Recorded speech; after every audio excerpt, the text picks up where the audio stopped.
Hoy os voy a hablar de mi proceso de reescritura, es decir, qué hago yo cuando termino de escribir ese primer borrador. Me gustaría explicar qué es para mí el borrador de una historia, porque sé que hay muchos escritores y muchas escritoras que tienen conceptos diferentes de lo que es el borrador. Quiero explicar cómo emprendo yo esta tarea de escribir el primer borrador. Para mí, el primer borrador desde hace muchos años es un borrador limón que le llamamos mi hermana y yo, porque es ese momento en el que exprimes la historia y sacas el jugo, la sacas afuera, sin tener en cuenta otros aspectos importantes como la construcción de frases, ¿no? Pues en el ánimo de sacar la historia afuera no importa tanto cómo estás escribiendo, sino más bien el hecho de sacarla afuera como sea. Yo soy una escritora brújula, más bien, entonces no construyo demasiado la escaleta, cosa que me ha llevado a la ruina en múltiples ocasiones durante mi proceso creativo. No hay otra manera más cómoda para mí que no sea esta de escribir y según escribo ir descubriendo la historia.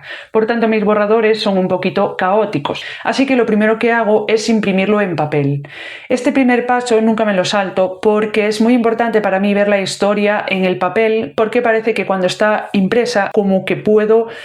observar mejor su magnitud, pues en el ordenador me da la sensación de que no estoy viendo el conjunto de la historia. Entonces, una vez que la tengo impresa sobre el propio papel y al mismo tiempo un documento en el ordenador, lo que hago es ir buscando la trama, es decir, como yo no hago escaleta previa, lo que hago después de escribir el primer borrador es casi construir la escaleta, un documento en el ordenador, lo que hago es ir buscando la trama, es decir, como yo no hago escaleta previa, lo que hago después de escribir el primer borrador es casi construir la escaleta sobre lo que ya he escrito, es decir, voy a estructurar bien los capítulos, las escenas, qué hay en cada capítulo, qué hay en cada escena, es importante, esto sobra, esto no, eso es el primer repaso del borrador, digamos. Prácticamente le hago un informe de lectura a mi propio texto, lo cual es un poco complicado porque es difícil aislarse de una historia que has escrito tú mismo, pero si es posible, si te alejas lo suficiente y eres capaz de ser un poco objetivo según lo que quieres conseguir con esa historia. Si por ejemplo estás escribiendo una historia experimental que no es tu ánimo querer que todo el mundo la lea o que sea un bestseller de primer nivel, pues entonces la verdad es que la lectura es distinta que si quieres ser un poco más comercial. Lo segundo que hago después de esta primera revisión del borrador impreso es dejarlo descansar unos días. Se recomienda dejarlo descansar más que unos días, digamos por ejemplo un mes o 2 meses. Sin embargo, yo en mi proceso no puedo dejarlo descansar tanto porque si no pierdo la conexión con la historia. Y si eso pasa, corro el riesgo de que después no sé qué era lo que quería decir o no sé por qué escribí aquí esta escena y no otra y empiezo a cuestionar todo, por lo que yo no puedo dejar mucho tiempo antes de volver a retomar la reescritura. En este segundo reajuste, digamos que ya los detalles que hay que pulir son un poco mínimos, pero si puede seguir habiendo un poco de análisis dentro de la historia, sobre todo los personajes, si están bien construidos, si tienen una evolución o si no la tienen, tienen motivación para no tenerla, muy importante.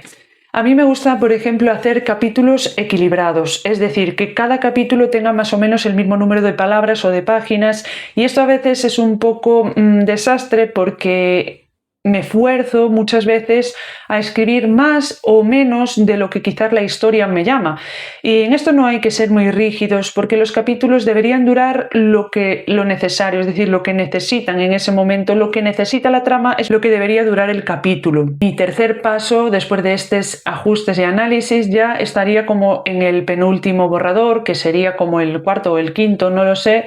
en el cual empiezo la corrección ortotipográfica y de estilo. A ver,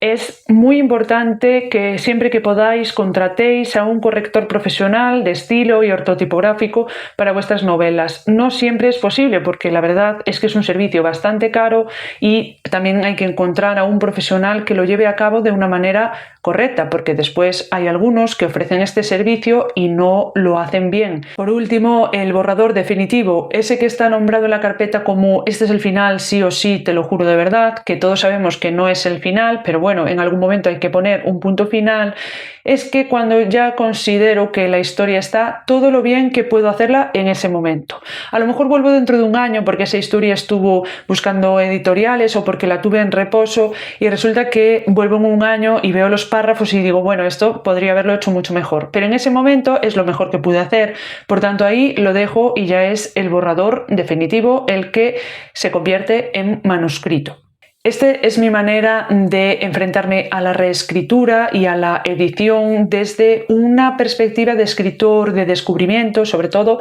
aunque luego construyo esa escaleta posterior. La verdad es que ser escritor de descubrimiento está muy bien porque es como que la imaginación se deja suelta, pero también a veces hay que ponerle límites y vallas al campo. Hay quien dice que no se puede escribir así, que hay que tener todo planificado desde el principio. Bueno, yo creo que cada escritor y cada escritora tiene sus propios métodos y que cada uno tiene que hacer o seguir el que mejor le funcione.